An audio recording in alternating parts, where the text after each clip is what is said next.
ഇന്നിപ്പോൾ സ്പെഷ്യലായിട്ടുള്ള ബ്രേക്ക്ഫാസ്റ്റ് ഒന്നുമല്ല കേട്ടോ. ഇത് ഞങ്ങളുടെ മലപ്പുറംകാരുടെ സ്വന്തം ബ്രേക്ക്ഫാസ്റ്റ് റെസിപ്പിയാണ്.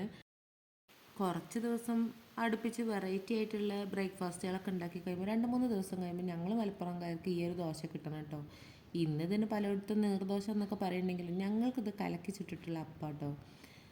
ഉണ്ടാക്കാനാണെങ്കിലും വളരെ സിമ്പിളാണ്. അതുകൊണ്ടായിരിക്കും ഇത് അധികം ഉണ്ടാക്കുന്നത് എല്ലാവരും. അപ്പോൾ തലേന്ന് വെള്ളത്തിലിട്ടിട്ടുണ്ടായിരുന്ന അരി കഴുകി മിക്സിയുടെ ജാറിലിട്ടിട്ട്, പക്ഷേ ഇന്ന് ഞാൻ ഒന്ന് വെറൈറ്റി ആക്കാൻ വേണ്ടിയിട്ട് അതിലോട്ടൊരു തുള്ളി രാഗിപ്പൊടി കൂടി ചേർത്ത് കൊടുത്തിട്ടുണ്ട് കേട്ടോ. പിന്നെ വിറകൊക്കെ കത്തിച്ച് ദോശക്കല്ല് നന്നായിട്ട് ചൂടായി വരുമ്പോൾ നമുക്ക് അതിലോട്ട് ഓയിലോ വെളിച്ചെണ്ണയോ ഒന്ന് തടവി കൊടുക്കാം കേട്ടോ.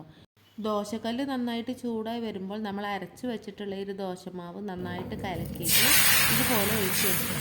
ഇപ്പോൾ ഈ ഒഴിച്ചിൻ്റെ ഒരു സൗണ്ട് കിട്ടും, നല്ല രസമാണ് ഇത് കേൾക്കാനായിട്ട്.